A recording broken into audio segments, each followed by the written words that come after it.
Archbishop of Colombo, His Eminence Malcolm Cardinal Ranjith, responded to reports of a plan by Prime Minister Mahinda Rajapaksa and Foreign Minister Professor G.L. Pires to seek an audience with His Holiness Pope Francis, where they expect to brief the pontiff on progress into the Easter Sunday attack investigations.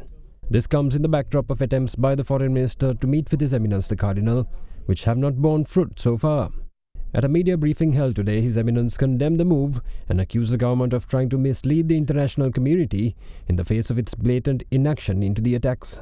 When we are faced with such a situation where the government wants to go to the international community to solve problems, we have no other option but to ourselves condemn this move. But all the same, since this is a very secret plan that is being hatched by the government to try to undermine truth and try to get international sympathy for their inaction, for their trying to hide the facts, for their trying to manipulate the entire events surrounding the Easter attacks, that we are forced to give this press conference today.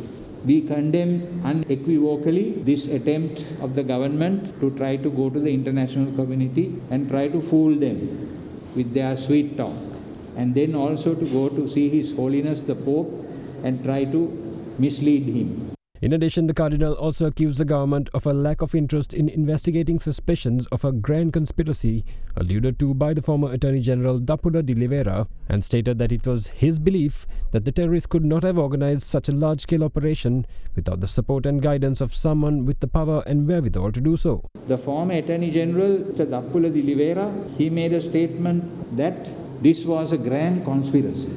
Actually, this kind of project is a grand conspiracy because ragtag band of 7 or 8 suicide bombers cannot do such a thing. They needed brainwashing over a long time. They needed the technology to find and make the bombs. They needed the conviction to commit suicide. All of these require time and all of these require support. So there is somebody who is behind all this. We want to know who that is. That we are going ahead with our plans to find justice for our people. 269 people were murdered in cold blood. Families were completely broken. Some people are still on wheelchairs and on beds, permanently disabled. And I say that we are very sad about this approach to try and go and fool the international community, and the Prime Minister and the Foreign Minister doing that is a serious lack of maturity in deciding on what is to be done. In conclusion, His Eminence also stated that the government's hesitance to expose certain key figures leaves the Catholic Church with no option but to suspect that it may have been part of the conspiracy. Why is the government trying to protect some people?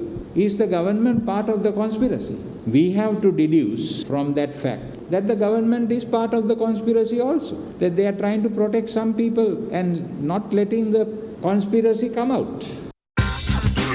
Pocket එකට fit වෙන new Axe ticket perfume.